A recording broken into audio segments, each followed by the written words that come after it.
Good evening and welcome to Damn It Boy Media, and we're here with Bobby Koehler and Jordan Koehler in the race central of the Koehler family in Mount Airy, North Carolina, and we're going to learn how that you get cash flow out of racing.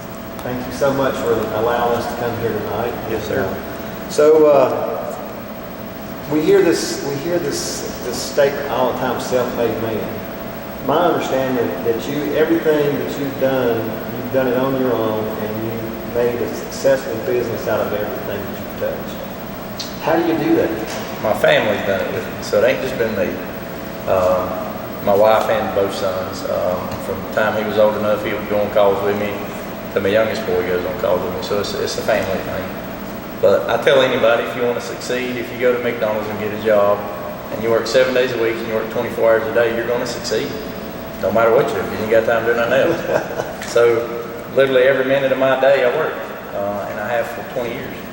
I literally slept over 3 hours most days for the last 15 or 20 years. And that's just what I always say, nobody outwork me. I'll work as hard as anybody wants to work. It don't matter if it's in a side ditch or if it's in an attic, I'll work it. So if you're willing to put the time in, you're gonna make a successful living. That's exactly right, and that's true to everything that you do. You got to put 110 or 120% into everything you do. And when you say college, you're talking about towing. With the record business, whether it's the records, the trash, the hazmat, the real estate, you know, like I tell people, if you get up in the morning and you're wondering what time you got to clock in, and you're wondering what time you're going to get off, you're in the wrong lifestyle. I wake up every morning and I'm happy to go do what I do. And I don't look at the time clock when I get there, and I don't look at the time clock when I leave. Right. I work till the job's done, I go home to sleep till the phone rings again, and I do it again. Has it been rough on you, Jordan? Has it taught you ethics, work ethics? Yeah. That's one of the things that we miss, you know, is the work ethic. That people want to get paid. They want to make the high dollar. It's a meme on Facebook. It said everybody wants to be paid $20 for a $3 an hour work ethic, and that's about the truth. So if you get that ethic taught to you, then it's instilled in you from an early age. So let's talk what we all like to talk in racing. Mm-hmm. So you bought a team of dirt. Now you race. You told me earlier that you did drag racing for a while. I did. I drag raced when I was early on in my teens, just street car stuff. And I bought my first go-kart and started dirt racing because it lasted a lot longer. I'm real ADD, so you got to move. And so with racing, you're constantly moving depending on which one you're in. So I bought a go-kart and I run it for a while. And in 2008, when the economy crashed, I just had bought a dirt late model as my first one. And of course, when the economy crashed, I kind of had to sell everything off because I was trying to get my feet under me. I sold it all off, and when I got back going again, I bought me a 4-cylinder and went back to a dirt late model, and I wrecked one over at the racetrack we're on now, and had to have about 4 surgeries on my neck, so I don't get in them now. And both of my boys has been around it their whole life, so they've got pictures in Victory Lane with me from him being on my side, another one in the carryall, as they was older. So to make the long story short, we've been around it most of our life. You sound like everything you do, family's involved in everything. It's very important to me. Like I say, my wife and kids they went through a lot, you know, with me doing the jobs that I do. You know, I've never missed really any sports, I don't guess, have I? I've been to every game he's always had through high school. I've been to my youngest boy's games when he played. I go to all birthday parties. I go to all family gatherings like Christmas, Easter, Thanksgiving. I make it a priority. You know, at the end of the day, you got family. And if you want to disrespect your family, you ain't gonna have none. If you want to be good with your family, you can be a tight family. So we're pretty close. Now, Jordan, you're 22, and you went to what school? Forsyth Tech. Forsyth Tech. What high school did you go to here? East Surrey. Oh, really? Yeah. That's where my daughter went to. Daughter and son went to school. And grandchildren are going to school there now. So what did you study at Forsyth Tech? Diesel mechanic. Oh, really? So tell us about your racing career. Started probably 2 or 3 years ago, maybe, just running here and there. When we first started, David was kind of still racing a little bit. And then he just said he was done and he had everything going on anyway, so he didn't have time to do it. So we just started going with me going and just went wherever we wanted, just learning a little bit. At that time, everything was changing, with the cars and everything, so we was having to relearn it all. And then we kind of started taking off, going wherever. So you have this race team here. Then you go and do what? Buy one in Tennessee? We go on a vacation every year at Christmas, the week after Christmas. So that in our world of life, July 4th is a slow week, and the week after Christmas is a slow week. So we always go on vacation in 2 weeks. So we went to Tennessee, and a buddy called me and said, Bobby Jimmy wanted to call you and see if he could borrow your toter. I said, tell him we'll just ride out there because we've known him from racing a little bit. And we rode out there and we left, and a couple of days later he was a full-time driver for us. We bought everything, which is new. He's in Rockets, we're in Longhorns, so 2 different chassis brands. Both of my sons are in Longhorns, and Jimmy's not comfortable in them, so he runs the Rocket stuff. So we bought him new cars and a new hauler, and there we go. So do you own a shop there, or? Jimmy owns his own shop, and all of our stuff is housed in that. So that race team works out of Newport, Tennessee. So he's a pretty successful driver. He is. He's a four-time Lucas Oil. He's probably 2 wins away from being all-time winning the dirt late model driver in Lucas Oil history. Like he's done his time. Now we were talking about the cash flow of racing. Yeah. And my banker says that the cash flow only goes one way, and it doesn't go the right way. 100%. But don't tell my wife that who's standing right over here, that because my racing endeavors is, I'd hate for her to see how much money we do spend. Yeah.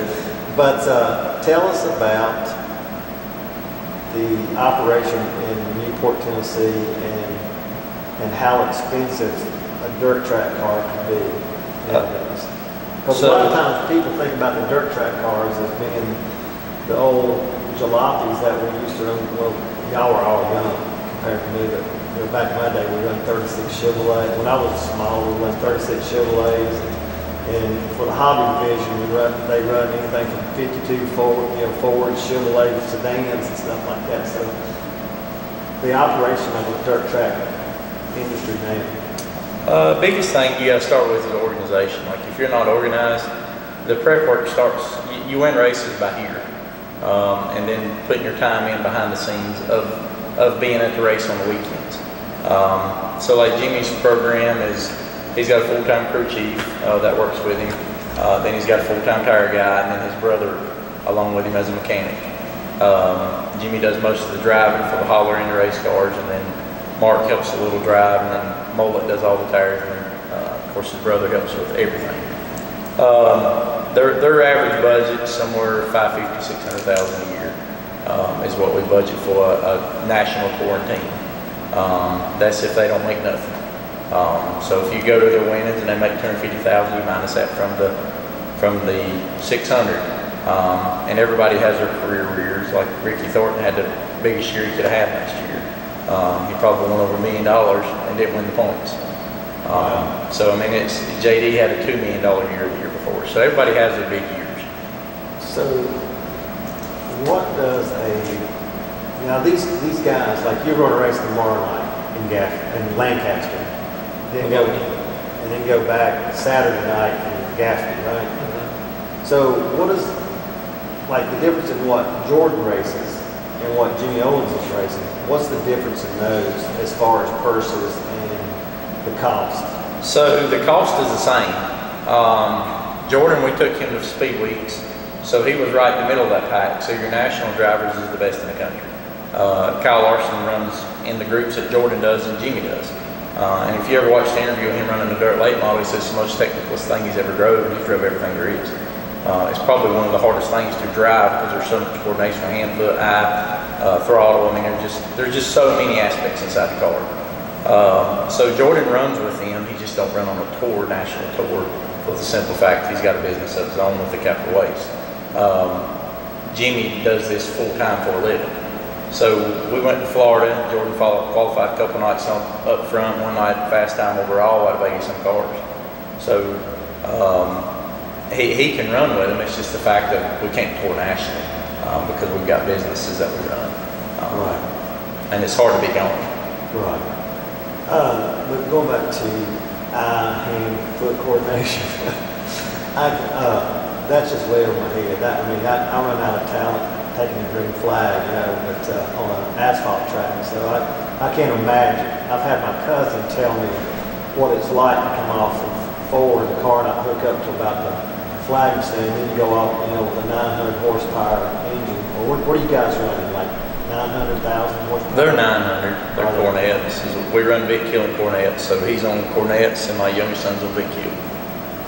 And he says then it hooks up and about flagging stand, then you're in one and you plumb up next to the outside rail, and it's like just hang on. Yeah. I can't even imagine that. I done be turned around 3 or 4 times. So what does Jimmy's winnings, or how was Jimmy's year last year compared to what he's doing this year? Last year we just had started the team up, so we had some changes we needed to make, and this new tire combination that Hoosiers come out with is absolutely been a pain in the rear for everyone. It's a synthetic. It ain't a synthetic rubber, it's a plastic. That tire is made mostly out of plastic. It's got a lot of plastic incorporated in the tire. So everybody had a hard time coordinating, so we pulled Jimmy off of a national tour and let him spot race. And he won several races with us last year. This year he went to Speed Weeks and he come out with 1 win and several top 10s. He won East Bay, which is one of the last races they're ever going to race there. They're shutting that track down, which is, a big piece of history. So he won that race down there. And he had a good year last year. He had several wins. When you say Speed Weeks, you're talking about Daytona here in Florida. In Florida here, the Speed Weeks there. Correct? So yes, we leave. They all leave the last week of January, like the 18th of January, and come back the 28th, 31st February. They're down there for about 6 weeks, and they race every night, but Sundays. Yeah, a lot of that's all over Florida, basically racing at that time of year. It is. It's from Volusia Speedway to East Bay and Tampa. Now East Bay is where? Tampa. Okay, that's the one you're saying with Pleasant Valley. Yeah. Jordan, tell us about your car. I know you are going to have to make this here soon. So, this is your car or your brother's car? It's my brother's. Your brother's car. So, gotta put it on 5-star. Yeah, 5-star is a really good sponsor for us. They built this building. They did. So let's get to what is now Ultimate Motorsports RV Park. That used to be Friendship Speedway. Friendship Speedway. Yeah. That track's had a few owners. It has. So what is your plan with your track record of doing well at everything that you do? What's your plan for this racetrack? As I told you earlier, it's probably the hardest thing I've ever did. I've had up to 127 employees, and when you get employees, you get husband and wife. You don't get just one. And my wife says, "I'll back you in anything you do." And she says, "You do a lot of crazy stuff." And I tell her it's like a baseball game. If you swing hard enough, eventually you get home runs. And I just keep swinging. So my goal is to make this thing one of the premier dirt tracks on the East Coast. We've done a lot of renovating to it. Took all the asphalt up, got the banking back. There's never high side racing in the Carolinas. There's never an outside groove up against the wall, fast paced. And he's a gasser ever since he started. He likes the outside. And that's a good thing because you can slow him down and you can speed him up. So we made this track outside dominant. Changed the dirt. Right now we've had to do a lot of renovations, and like I said, our goal is to make it the best. We have some hiccups involved. The racing's phenomenal. Right now we've got a dust problem, but we can't work on the track because of people tearing stuff up. We're having people tearing up bathrooms or tearing up concession stands or tearing up bleachers. And You say people. fans. Fans. Yeah. Are they just, race fans can be a rowdy bunch. Well, the stuff that's being done, I told you earlier, It's just absolute, just ridiculous stuff. it is. It shouldn't be being done, and we can't focus on the other side for having to fix this side. You know, as simple as if your wife comes to the track, she wants to use a nice clean bathroom. My wife wants the bathrooms clean every week. It don't matter if we've got to paint the floors and the walls from the week before, which has happened from people demolition and stuff now while they're using the restroom. Is alcohol permitted there? Or? It is, but you know, to be honest, that's the cleanest section. We have a section designated for alcohol. I don't drink, ain't drunk. I did when I was younger because it's pretty wild.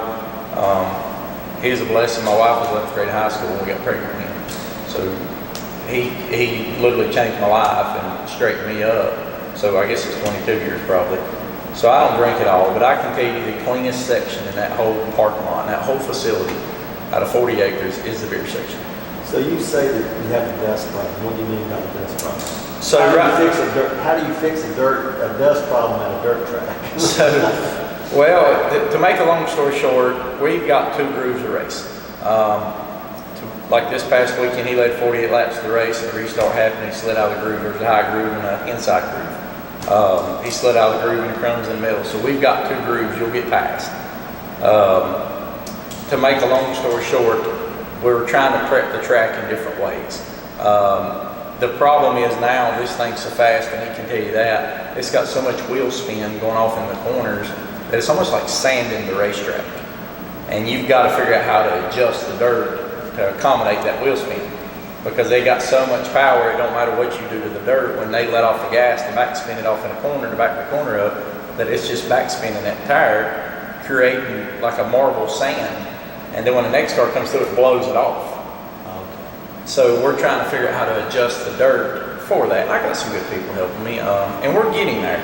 Like I said, the racing is by far, everybody that comes says, man, we've got dust, but I'm telling you, it's the best racing we've ever seen. So let's go back. Friendship was dirt, then it was asphalt, then it was dirt. But what they didn't do was they didn't take the asphalt up when they re-put the dirt down. Correct. And that caused a problem. Yes. The track would come up or tire up or mess up every race, correct?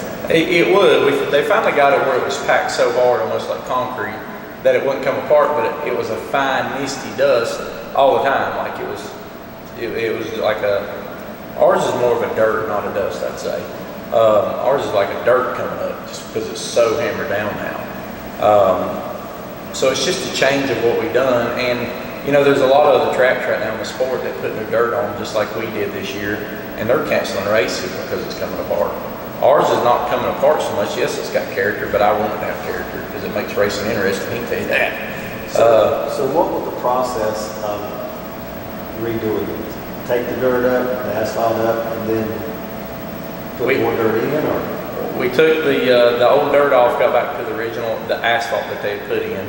And when you get into doing this, you get into some of the aliens underneath. So we got outside walls that hadn't been removed. That's under the dirt. We got scoring loops. We've got trash. You wouldn't believe it. So we got all that stuff ripped out and hauled off, and then we had new dirt put down. Like I say, went from probably we say 12 degree to about 20 degree banking is what we went to. With your hand, what is that? You went from about like this, well, probably more along the line like that to like that. So it's a totally different racetrack. Yeah, it looks the same, but when you're a driver and you pull on the racetrack, you'll feel the difference in the banking. So who was the kid over there doing Winky McGee? He raced over there.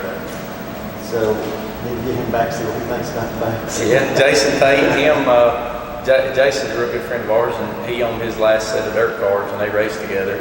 And they hadn't been back since. Jason's been in the facility, and I think Winky was over Saturday night watching. So they're around it, they just ain't there. So what was Saturday night? Was it a big race, or was it just?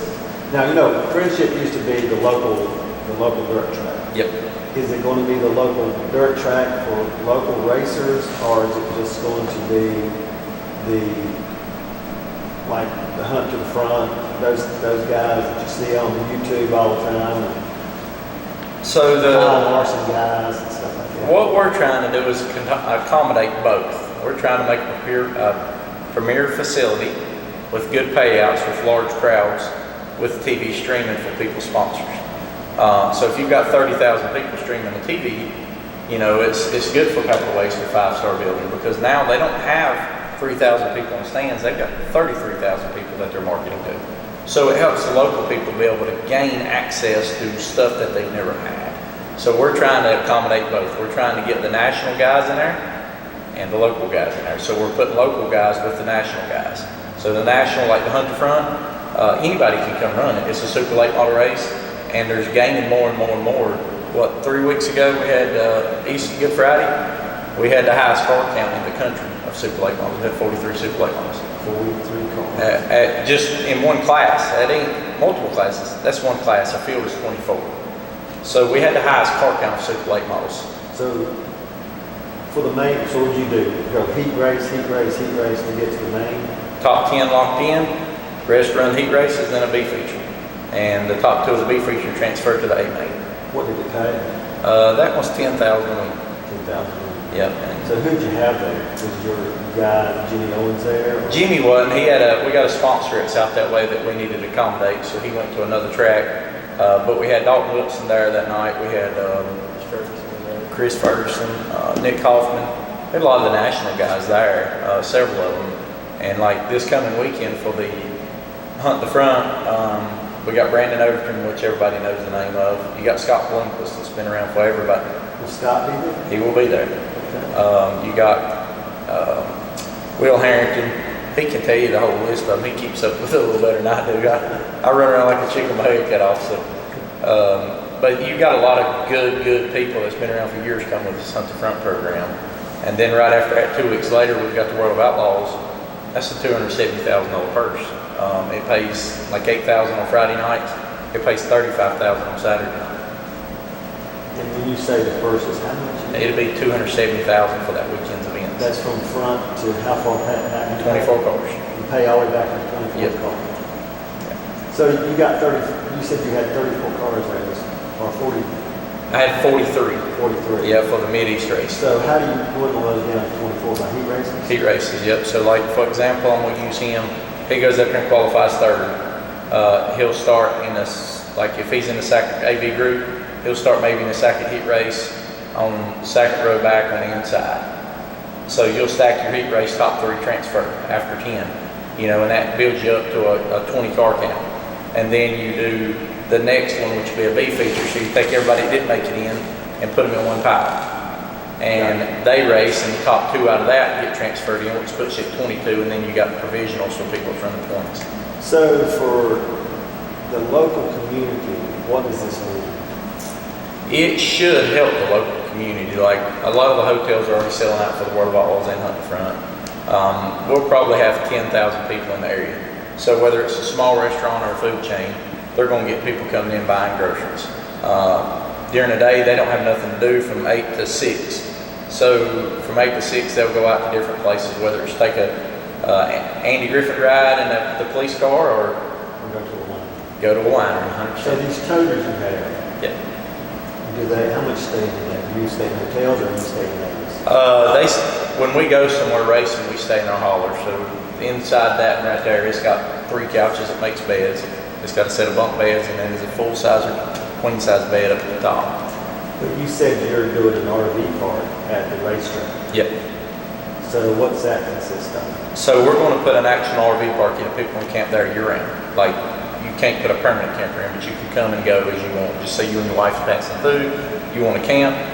We got a walking trailhead right in front of us that hooks to the Elkin walking trail. Yeah. So to make a long story short, there's a walking trail that's in front of the racetrack that you can go biking, you can go hiking, or you can go kayaking. The Yadkin River's right up against us, so people can come in and stay. Plus, they're passing through. We're a mile from the highway, so it's really convenient. So it's a good program for everybody, and then it allows the racers to come in and stay. Just say you and your wife, you don't race for a living, but you want to come in for the weekend event. You bring your RV over and you hook it up, and you get the camp. So it's a pretty good little gig, and our plan is next year is we not only to have, like, I don't race much during June, July, and August. Kind of made a deal with the wife that she likes to go to the lake, so I go to the lake with her when the boys go race. But during June, July, and August, we're going to try to have a monster truck event next year in the infield. We've took everything out of the infield of it, so now we've got an open area that we can have car crushing and dirt track to jump, for the monster truck show. We're going to try to have a rodeo there, a large rodeo, and we're going to try to have a large country music singer in there to have a country festival concert kind of thing. That sounds great, especially for the tourism of Surrey County. So you're talking about the World of Outlaws are going to pay this amount of money. Yep. Where does that come from? Right out of my pocket. So I literally take the gamble to put the show on. So we have to write the check to the World of Outlaws already. They've got their check, they're funded, they're paid in full, so then when the event comes, they've got everything ready. So if we don't have no fans, we take a bath. If we have fans, we have a turnout. We're literally doing it for the community just because I love racing. At the racetrack, I'm not the person to come into your business and ask for sponsorship. It's really hard for me to do because I know how hard it was to say no when I couldn't afford to do it. And so if somebody comes on board, it's great. But we're getting ready to put somebody in place that handles that side of the marketing to try to help us work with making that program work a little better. That's a big undertaking. I mean, I've done something in a smaller version of that, but putting on some things, but that's a lot to take on to be able to do. And it's a big gamble. Very. So what, like the past couple of big races that you've already had, what has been your fan count? Car count's great. You're averaging 2,000 to 3,000 per event. What did they used to have? Do you know? From what I'm being told, anywhere from 1,100 to 2,200, depending on what event you had. I remember years ago when it first opened, it was packed. It was packed. But like on so many local tracks, the fan count kind of started coming down, and even the car count. But now the car count's starting to come back because the race fans wants to see racing, and we can't see racing on Sunday like we used to. It's not there anymore, the kind of racing that we understand. When you have cars running to Talladega and running, to save fuel, and not even running, lower speeds and stuff like that to save fuel. It's crazy. It's hard to understand, but they do it, and it's just taken away from the racing. We just put an ad, literally, just got it finished with 104 with iHeartRadio with 107.5 for the Hunt the Front race. And one of our things is, are you ready to see real side-by-side racing? Are you ready to see side-by-side racing? Are you ready for a premier event and watch true side-by-side slide jobs and not watch follow-the-leader asphalt racing? That is one of our slogans, just because asphalt's train racing. They just get behind each other and they train racing. That NASCAR has become that. I mean, the best racing in NASCAR now is probably Xfinity. Probably. On Saturday. At least it takes a little bit more driving, and the car is totally different. And I think it's probably faster. They were running 180 plus, and Cup cars were running 175 or something like that. It was something ridiculous. The crazy thing is, you get these cars. This is a small engine for my youngest son, but the next one over there is a big engine. Both of Jordan's is loaded there, and his other spares right back there, the black one. But you get some more like Lowe's at the dirt track, you go to Eldora or you go to Volusia, you're clocked in 130, 140 on a dirt car. Oh yeah. And when you say Lowe's, is that the dirt track? Charlotte. It's Charlotte. Yeah. Across the road from Charlotte Motor Speedway. Yeah. So do you do Eldora, or I'm sure Jimmy Owens does Eldora, right? We do. Jordan's been to Eldora for the Dream. He's been up there for the World. He's been to Charlotte for the World Finals. He's been to Volusia for Speed Weeks. He's been up down most of the East Coast and and starting to venture out more. Like we got some Wisconsin stuff coming up that he's gonna go do. He can be gone for a week, but it's hard to be gone for 3. Yeah. And with the national stuff, you know, Jimmy may leave today and not be back for 3 weeks. So, the hunt for the front is this weekend. Yep. And what are ticket prices? It is May 3rd, not this weekend. May 3rd. It is May 3rd, and it's going to be $25 for the grandstands, and it'll be $45 for kids. But we also pay our drivers. So let's just use a Bowman Gray for an example. The man that finishes in the back, he don't get his armband money back. You know.